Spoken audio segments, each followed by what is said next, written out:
If you think about the anatomy of a dog versus the anatomy of a human, some of it overlaps very well. Like, if you think about just the bone structure, the shoulder's a little bit different. The socket isn't, it's not as deep, even though ours isn't that deep. I think a lot different when you know so much about a human that to try to change your thought process to the quadruped is kind of challenging. But it's been really fun to try to apply my own, like think about the hamstrings, where you would think about where they are on a dog. It just is a little different than a human.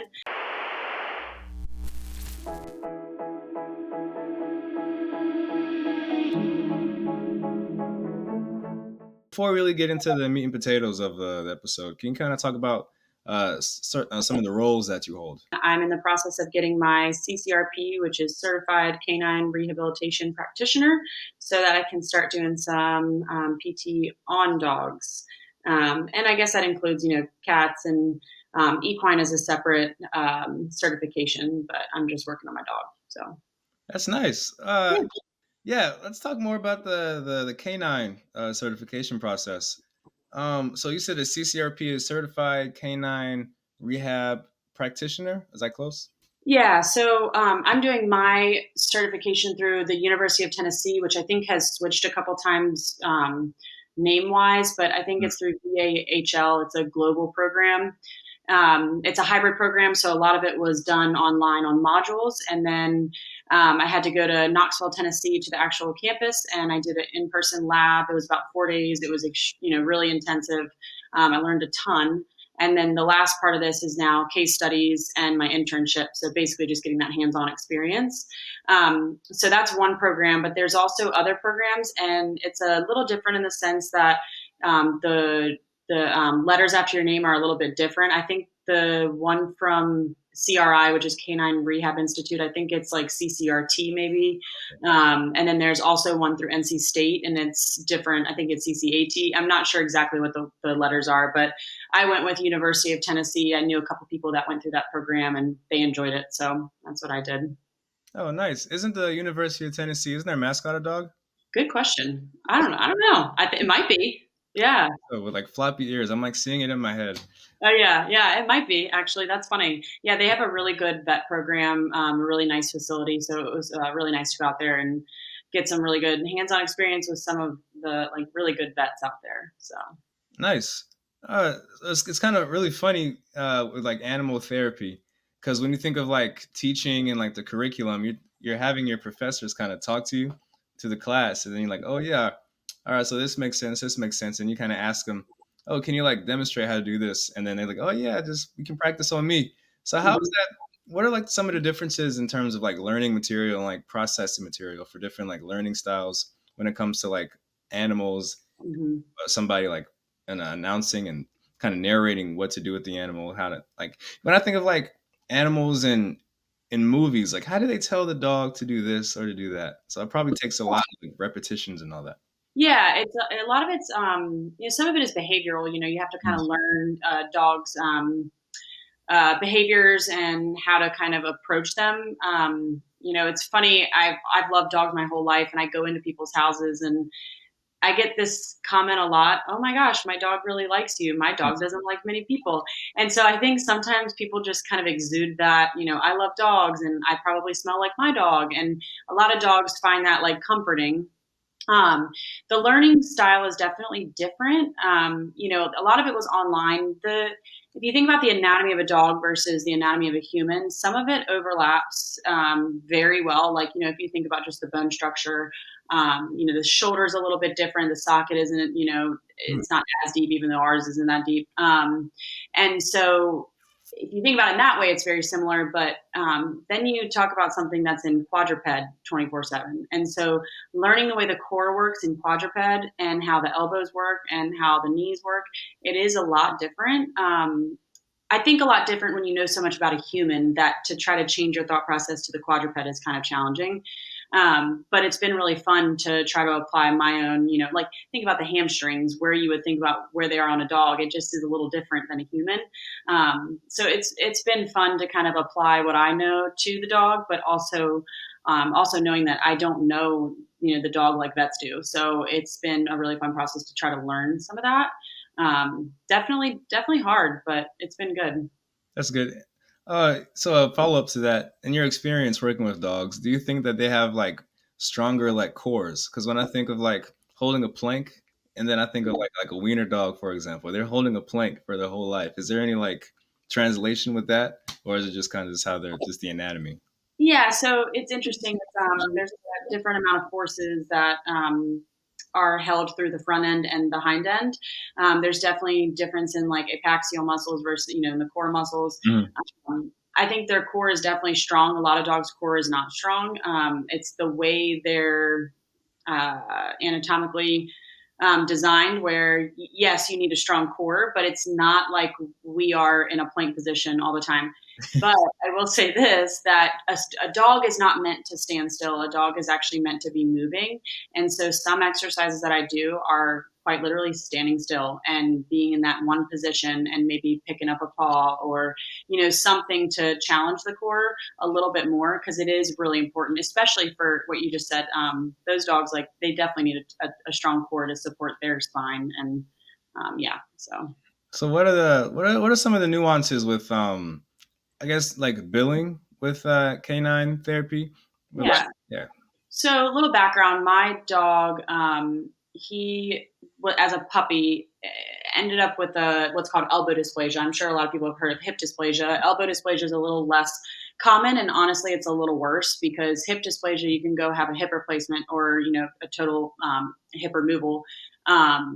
Like humans, but when it comes to the elbow, obviously we don't have elbow replacements. It's the same thing in dogs. They don't really have them, you know, really consistently right now. I think it might be happening overseas somewhere, just in like the early stages.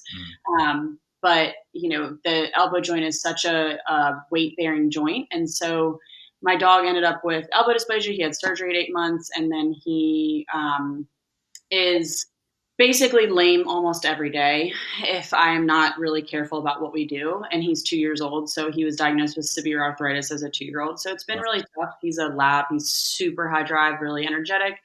So I got him into therapy pretty immediately. I started last year, and this is really kind of what sparked my interest into getting my CCRP was going through this with him. And so what I do is all I have to do is have a vet referral from my vet, and then I go and take that to a location that does canine rehab. And I pay upfront for those visits, and then I actually have pet insurance. I don't know how I lucked out in the sense that I got pet insurance when he was a puppy, but I actually can get that reimbursed to me once he goes through the process. So for billing, they don't deal with insurance. It's cash. So, here's X amount of money for a consult, here's X amount of money for a follow-up visit. Some people do it per treatment. So, if the dog's getting laser treatment or shockwave or just therapeutic exercise or underwater treadmill, all of those pieces of equipment are really costly. And so some people may charge accordingly, but it just kind of depends on the practice. So Jeez. Does what your dog's name? Crosby. yeah, yeah. Does Crosby like ice or heat better? It's funny. I've never put ice or heat on him Mm. because he won't sit still long enough for me to be able to do that. But he loves the underwater treadmill. I told you he's a lab, so he hears water and he goes berserk. But the underwater treadmill is really cool because if you think about just human aquatic therapy, offloading those joints a little bit, but Mm. still working range of motion, strength. That has been huge. I saw the biggest difference with that with him, and that with laser therapy was really helpful. There is a little bit of a difference between humans and canine therapy in the sense of I would say canine therapy is a little more modality driven, or not driven, but heavy, I guess.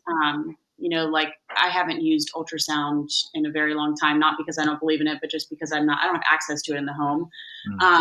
But it's very widely used in the canine world, and I've heard that people have had great experiences with it. Same thing with laser, treatments and shockwave. I don't know if you've heard of shockwave, but it's all these, modalities that I've actually seen help him a lot. So it's been interesting. Oh, that's good to hear. I'm happy for him. He's Yeah, sounds like he's moving well in his plan of care. yeah, he is. Are there other dogs during the treatment, like group therapy, or just Yeah, kind of have to be one on one. And honestly, it's hard. It's almost like so you're persuading. So if you think about therapeutic exercise, I'm talking to somebody, I can just say, okay, go ahead and stand on one leg and hold for 30 seconds, right? Yeah. When it comes to a dog, you're having to actually coerce them into doing these things. So treats and trying to get creative about, how you want them placed. And it's that part can be challenging, but at the same time, once you kind of get a feel of, dog behavior and you do it over and over again, you kind of learn those tricks and, figure it out. So, yeah. Nice. Yeah. Nice. That's good to hear. So you mentioned hip dysplasia, elbow dysplasia. What are some other common pathologies, impairments that you've come across? Hip dysplasia, elbow dysplasia, those are two big ones. They also do rehab for what you would call ACL reconstruction in the canine. Oh man. And that's a pretty common recovery. They can, we work on a lot of different, I guess you would say, dysfunctions. I know that some even just go for, canine obesity, and a lot of arthritis, definitely. A lot of neurological disorders. So dogs can develop what's called DM, which is degenerative myelopathy, which means that basically in the hind end they start to lose. They basically start to just lose, neurologic function and get really weak and can lean to, you know, obviously a ton of weakness. And usually there's no cure. There's no really rehab that's going to fix it. It's just kind of a progressive disease. There's also, we have IVDD, so disc problems in dogs, Oh wow. spinal stenosis in dogs, arthritis in the spine. You run into kind of all types of things. Like my dog, because he has elbow issues, then, if you think about a human, if someone has knee issues, then they're more likely to develop hip and ankle issues. And so for him, he's starting to drop in his carpus. So he's becoming what we call flat foot in a dog at 2. That should happen around 8 or 9, not 2 years old. And so then we talk about bracing and, things that can kind of give him some support. So it's definitely, it's a growing field, and it's pretty wild to see how much it's grown in, the past few years. And I think really the pandemic had a lot to do with how much it's grown, because a lot of people got dogs during that time. And, dogs have become more of like a family member for a lot of people. And I think a lot of people would do pretty much anything for their dog. I know I would. So it's definitely become more popular. And seeing the results with certain dogs, I think it's getting, to be a little bit more, in mainstream. So, Have, yeah. yeah. Have you ever had like a dog come in, like a service dog, and it was like a workers' comp case? So like they weren't really hurt, but it was like, "Arr, arr, arr." No, but I'm sure that happens. I'm sure that there's been plenty of service dogs, and honestly, like police canine dogs, I'm sure Mm, they've gone through rehab. I have never seen that personally. I haven't spent a ton of time mm. in, clinic. I've spent enough time to kind of know it's a field I want to do. But I haven't seen, everything in the clinic. Um, but yeah, it's pretty amazing. How it's almost like, you're trying to tell a dog to do something when they have absolutely no idea why you're telling them to do that. And so sometimes you do get the behavioral issues. Mhm. That's definitely the challenging side of it. That's more the vet side of it, where you learn to read a dog before something happens, and learn what, why is his hair standing up on his back? Probably because he's about to bite me. So you start to learn those little things that are clues to, are they happy? Are they mad? Are they anxious? All those types of things. So it's just like reading people, but a little bit different. Mhm. I was gonna say that sounds a lot like pediatrics. Like, all right, Mhm. I can tell you're about to do something. I don't know what, but I'll figure it out soon. Yeah, Or like exactly. Yep. you don't have the right toy, and that's why they're not really doing a pull to sit. It's very similar, honestly. I mean, I don't want to compare dogs to children, but it is very similar in the sense that they have no idea why you're asking them to do these things. And so you have to get creative, Mm, make them want to chase that treat or put the treat up here so that they reach up and they get that spinal extension, mm. or hip flexor stretch, certain things that you eventually start to learn, that work different muscle groups and stretch different muscle groups without them even knowing what you're doing. So, yeah. Now I want to backtrack. So this was you were getting into classes about canine therapy after you graduated PT school, right? Yeah, so I've been a PT for 7 years. I graduated in 17, so yeah, 7 years. Um, and which I graduated from Marymount, by the way. Oh, But yay! yeah, Hey! um, so yeah, I started my CCRP. This is terrible, but I started in like January of last year. So some people it takes a while because if you think about like I work full time. I mean, I have other gigs too, so full time, and I'm really busy. It's very challenging to get to the case study and internship part because I'm not in a vet clinic all the time. So I have to, kind of reach out and find clinics that are willing to take me to let them see their dogs or find, maybe family dogs or friends' dogs that I can, run through an 8-week program with and reflect on it. So that's kind of an ongoing process right now. But to get into, I don't know the specifics for each program, but for the most part, I think you have to be a PT, an OT, a vet, or a vet tech. I don't know about PTA or OT or CODAs. I'm not sure how that works. And it was interesting when I went to Knoxville for the lab portion. There, I met quite a few PTs there, and it was a really, really cool experience because not I ran into so many successful professionals, and I got to talk to somebody that is a spine a neurosurgeon vet up north somewhere, and she was incredible to talk to. And then the PT, she worked, I don't know, all over the United States. There was people there from Australia, there was people there from Canada.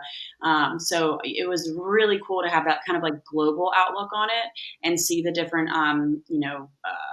learning styles and also what people know and what they, I guess, didn't know. There was a lot I didn't know. I mean, as simple as like, if you think about it, like we were about to do, we were about to ultrasound something on a dog, and they were like, "Okay, go ahead and clip the site that's going to be ultrasounded."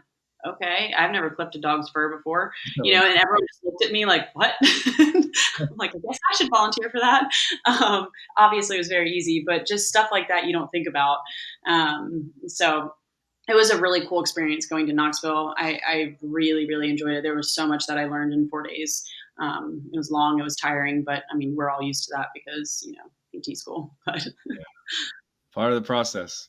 yeah, Part of the process. Oh, you mentioned Australia. Is it like kangaroo therapy? I don't know. I don't know. It's interesting because they Roast- call it canine rehab. I've never seen a cat go through a rehab, process. I know that it's possible.